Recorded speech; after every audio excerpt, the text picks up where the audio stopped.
If public policy determines where investment goes, then who influences public policy? If billions of dollars in grants, subsidies, and contracts are being allocated every year, who benefits from those decisions?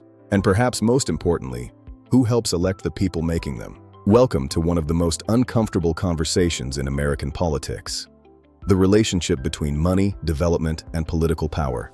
In previous episodes, we explored how neighborhoods were shaped by redlining, how urban renewal transformed communities, and how TIF districts redirect public resources, and how nonprofit organizations often manage the consequences of these policies. Now we're going to look at the system that connects them all: politics, because before public money is spent, someone has to approve it. Let's begin with a simple reality.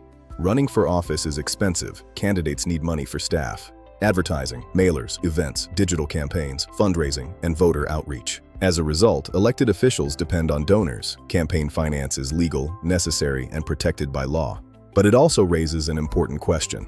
When large donors support campaigns, do they gain greater access to decision makers? Most people understand this concept when discussing national politics, but it also exists at the local level. Developers make campaign contributions. Contractors make campaign contributions. Consultants make campaign contributions. Law firms make campaign contributions. Political action committees make them too. None of this is unusual. The question isn't whether donations occur. The question is whether those donations influence outcomes. Consider a redevelopment project. A developer seeks public support, maybe a subsidy or TIF assistance. The project moves through political channels. Approvals are granted. Public resources are committed. Contracts are awarded. Construction begins. Everyone insists it serves the public interest, but critics ask, how often do the same names appear? This is where the phrase, "follow the money," comes from. Not because money proves wrongdoing, but because money reveals relationships, and relationships often reveal influence. If the same individuals repeatedly appear at the intersection of donations and contracts, citizens have every right to ask questions. Transparency isn't an attack on government. Transparency is accountability. Critics argue development follows influence. Supporters argue influence follows success. Which comes first? Access matters. Developers with experienced legal teams often understand City Hall better than residents. Organizations with political relationships navigate funding systems more effectively than grassroots groups. As a result, communities may feel decisions are being made about them rather than with them. And here's where all of this connects back to blight.